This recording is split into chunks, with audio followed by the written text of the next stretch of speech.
Olá, tudo bem com vocês? Se você está chegando agora aqui no canal e ainda não me conhece, eu sou Adriana Napoli, sou contadora de histórias e aqui nesse canal eu conto histórias de mulheres. Então, se você ainda não está inscrito ou inscrita e se interessa por esse assunto, já se inscreva aqui embaixo e aperte o sininho para receber a notificação sempre que tiver histórias novas no canal. Já apertou? Então, bora pra história!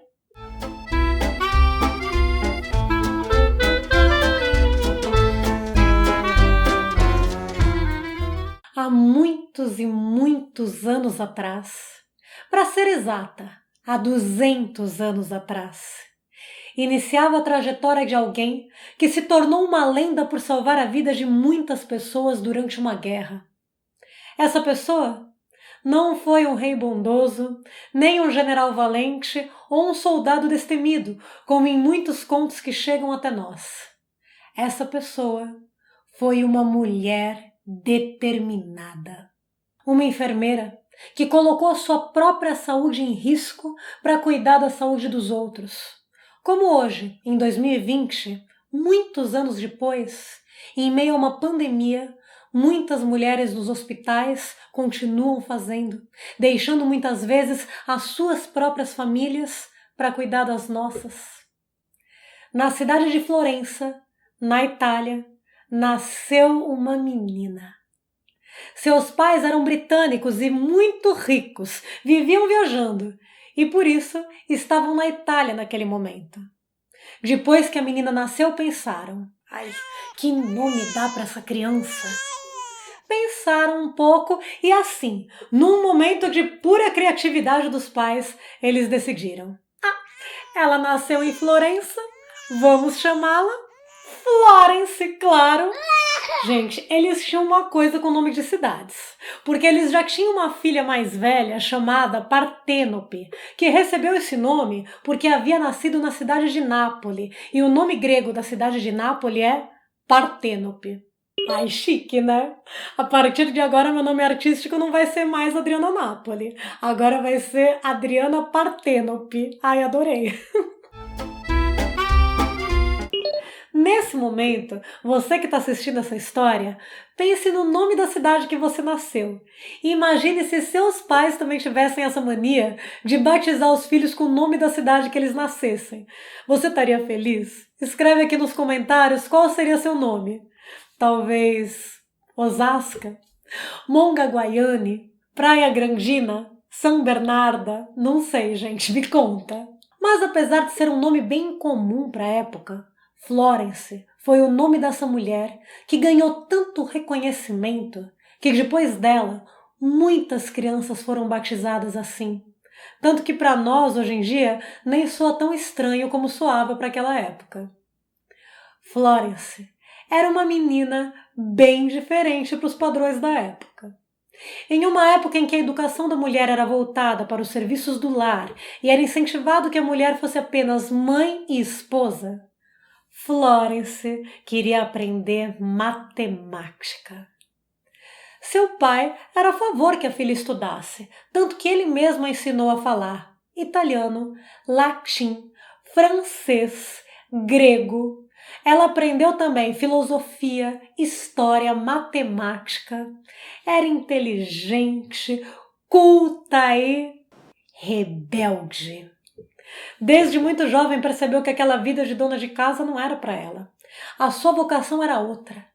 Ela queria se dedicar à área da saúde, curando pessoas doentes. Desde muito novinha, já visitava pessoas pobres na cidade em que morava para ajudar nos cuidados dos doentes, embora sua família não aprovasse isso. Acontece que antigamente ser enfermeira era algo muito mal visto. Não era uma profissão reconhecida como hoje em dia é. E ela, uma mocinha de família, jamais poderia ingressar numa profissão tão mal falada. Seu destino, assim como o destino de todas as moças ricas e de famílias bem-sucedidas, era o de casar com um rapaz que fosse rico também e se dedicar ao lar. Mas Florence pensava diferente. Aos 17 anos, Ela estava sentada, embaixo de uma árvore, quando sentiu algo que ela descreveu para todos como um chamado de Deus. Disse que havia ouvido que Deus tinha um plano para ela e que ela tinha que servir à vontade dele. Passou então a cuidar das pessoas pobres, levando comida, remédios, porque acreditava que assim estaria servindo a Deus. Porém, a família não aprovava suas ideias. A esperança que eles tinham é que uma hora essas ideias passariam e que ela se apaixonaria por alguém e se casaria. E esse dia aconteceu. Florence amou alguém, um homem chamado Richard. Porém, não o amou mais que a seus ideais. Quando ele a pediu em casamento, apesar de sofrer muito, ela não aceitou, porque sabia que se aceitasse estaria aceitando o destino de todas as mulheres da época, obrigadas a obedecerem seus maridos e a abdicarem de seus sonhos pelo conforto deles. Florence perdeu o homem que amou, porém ganhou a liberdade. Era considerada o desgosto da casa por seus pais. E só com quase 30 anos conseguiu se libertar dessa opressão e, contrariando a vontade da família, resolveu viajar para outros países para estudar a profissão que queria exercer. Passou pelo Egito, Alemanha, França, conhecendo como outros países viam a enfermagem e trabalhando em hospitais. Depois, voltou para trabalhar em Londres. Acontece que nessa época a Inglaterra estava em guerra. A Guerra da Crimeia aconteceu de 1853 a 1856 e uniu a Inglaterra, a França, a Turquia e o Reino da Sardenha contra a Rússia. Foram milhões de mortos e feridos. Só que a imprensa começou a noticiar que os hospitais de guerra ingleses eram terríveis e que os soldados morriam mais pelos maus tratos do que pelos ferimentos de guerra, o que era verdade.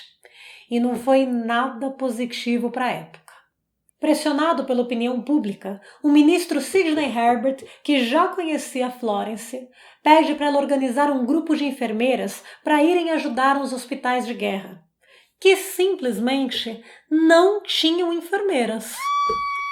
E assim, Florence recruta 40 mulheres e parte para Scutari, na Turquia.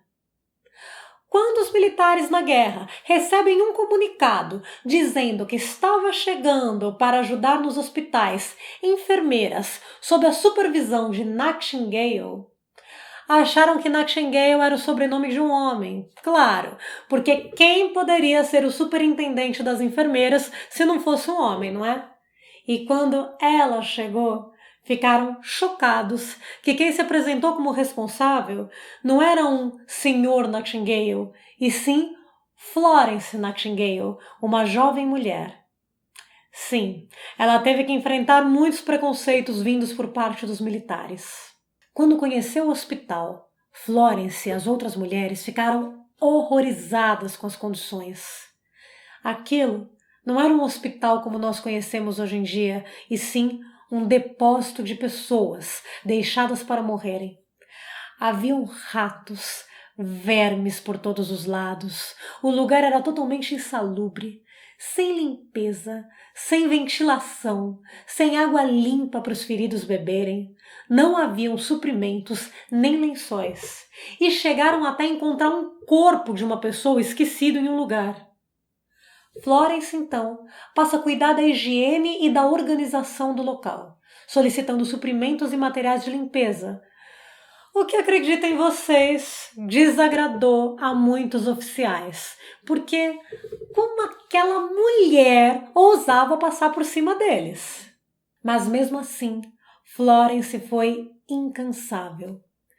Dizem que mesmo à noite, quando ela deveria estar descansando, porque no dia seguinte teria outro dia exaustivo, ela pegava uma lâmpada e passava de leito por leito, cuidando dos pacientes e vendo se estava tudo bem com eles.